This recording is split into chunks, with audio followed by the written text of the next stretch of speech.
Good evening. मैं doctor आशीष और आज बात कर रहे हैं हम लाइक द मोनोहाइब्रिड क्रॉस।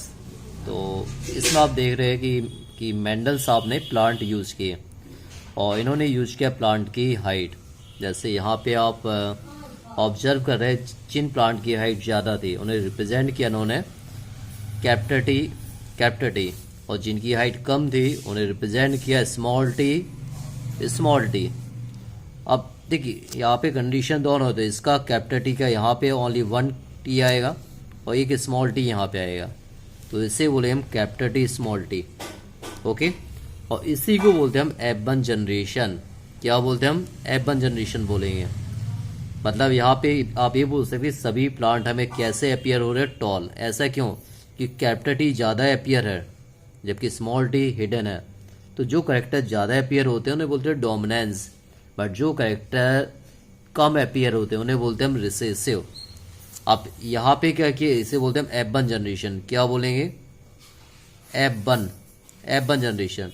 और इसके बाद यदि हमने कैपिटल टी स्मॉल टी इसी का इंटू हमने इसी के साथ कर दिया तो ये यहाँ पे आ जाएगा F2 जनरेशन।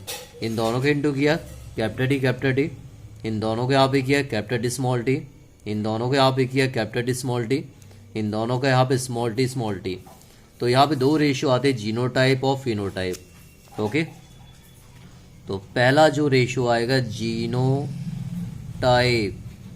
Genotype ratio. मतलब क्या होता? The ratio are depend gene structure.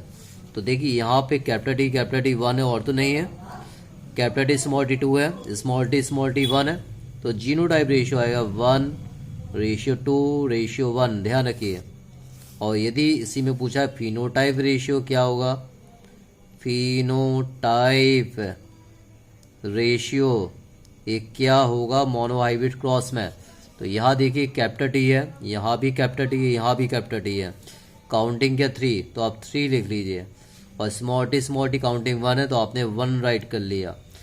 तो ये होगा आपका यहाँ पे लाइक द क्या होगा भाई? फिनोटाइप रेशियो, जो डिपेंड होता है एक्सटर्नल फीचर पे। तो यहाँ पे आप देख सकते हैं कि जो F2 जनरेशन में जो रेशियो आया यहाँ पे देख सकते हैं यहाँ पे 75% 25, मतलब इसको बोल सकते हैं 3:1। ओके, 3 प्लांट्स अपियर क्या हो रहा है? टॉल, और 1 यहाँ पे क्या हो रहा है? डॉर्क। और इसी को बोलते हैं monohybrid cross. Mono means the cross between only 1 contrasting trait, तो इसे बोले monohybrid cross.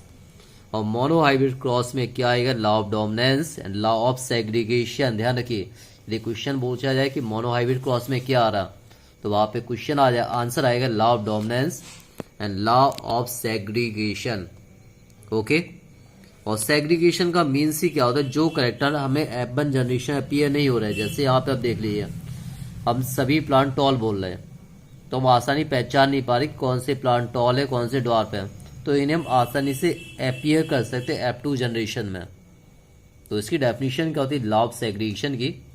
Character these are not appear F1 generation but these character are reappear. Appear कब अपीयर हो रहा है? F2 जनरेशन में। जिन्हें हम F1 जनरेशन में पहचान नहीं पा रहे उन्हें हम पहचान पाएंगे F2 जनरेशन में, तो इसे बोलते हैं हम लॉ ऑफ सेग्रीगेशन।